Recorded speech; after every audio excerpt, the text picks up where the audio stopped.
Ours has been the generation of empty razors and emptier inboxes. Years of oversized jumpers and bitter coffee cups and bloodied knuckles and gritted jaws, of dirty mirrors and secret tears and blotchy winged eyeliner fixed in the toilet mirror with a shaking hand and a steely stare.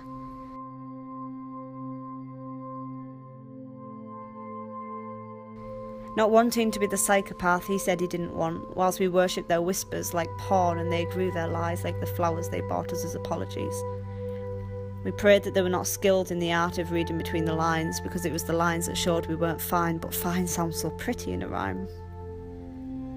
We learned to accept that a breakdown is allowed when decorated with fairy lights or documented on a vlogging camera, but that our cries were too ugly and so we were just emotional, or bleeding from the very vaginas that took away our right to be angry.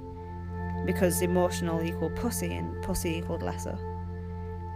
We walked home in the dark with our sleeves down and our defences up, with trembling lungs from the effort it took to keep it together, because this isn't beautiful.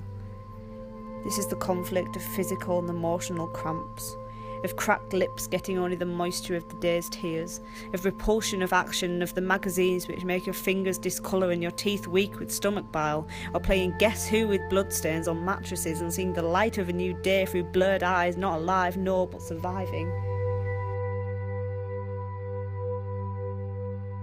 Snorting pigs on rotting bikes with frosted tips and frostier tongues, spitting out worth which we soak up, because attention is attention, even when rooted in the bedroom. We take pleasure in the dripping fingertips we didn't decline, because we wanted to feel whole, and often the fist is the way to the soul.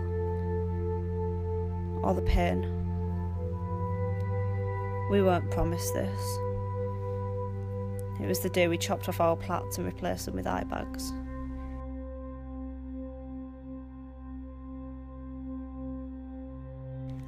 The day that we saw the ugly in what we once heralded as beauty but couldn't change.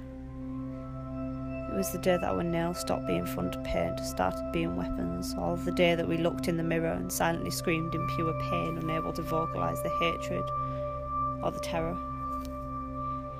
When happy birthday was a sentence of another year, party popper bombs celebrated the phony feeling of full.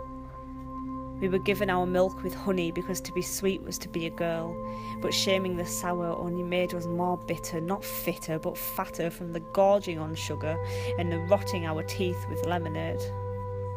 It cuts, but no matter. Our thorns have been cut, but they will grow again. Our petals of metals will be shiny and new and reflect the light which we have failed to see for so long. And we will burn.